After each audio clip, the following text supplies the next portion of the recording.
بسم الله الرحمن الرحیم.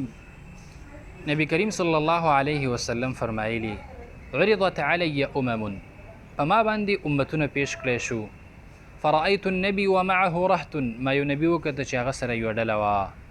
والنبي ومعه رجل ورجلان او بل یو داسې نبي مې وکړه چې هغه سره دوه یا یو کس و. والنبي وليس معه احد او یو داسې نبي مې هم وکړه چې هغه سره هیڅ څوک نه و. په خپل قوم کې د هغې هیڅ چا هم تابعداري نه وه کړې. نو په دغه وخت کې وایي ما ته یو غټه ډله وښودلی شوه. فظننت انهم امتي ما دا ګمان وکړو چې دا به زما امتي. فقیل لي ما ته وویلی شو هذا موسی وقومه دا موسی او د هغې قوم دی. موسی علیه السلام او د هغې قوم دی. وایي ما ته یو بله غټه ډله وښودلی شوه او فقیل لي ما ته وویلی شو هذه امتك دا ستا امت دی. ومعهم 70,000 يدخلون الجنة بغیر حساب ولا عذاب او دی کې 70,000 کسان داسې دي چې هغه به داخلیږي جنت ته بغیر د حساب او د عذاب نه. په دا وخت کې نبی کریم صلی الله علیه وسلم هغه کور ته لاړې. صحابه کرامو د دې باره کې خبرې شروع کړې چې دا څوک دي، دا 70,000 کسان څوک دي چې داخلیږي جنت ته بغیر د حساب او د عذاب نه. نو بعض وویل شاید دا هغه کسانی دا د نبی کریم صلی الله علیه وسلم ملګري.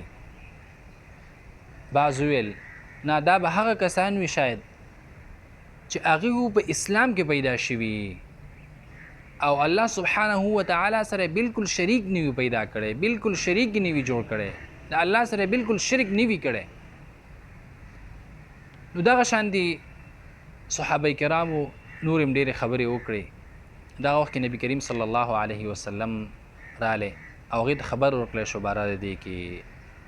نو نبی کریم صلی الله علیه وسلم د دغه 70,000 کسانو چې داخلیږي به جنت ته بغیر د حساب او د عذاب نه وی فرمایل دا څوک دي؟ دا هغه کسان دي هم الذین لا یسترقون دا هغه کسان دي چې دیو طلب د دم نه دی کړی.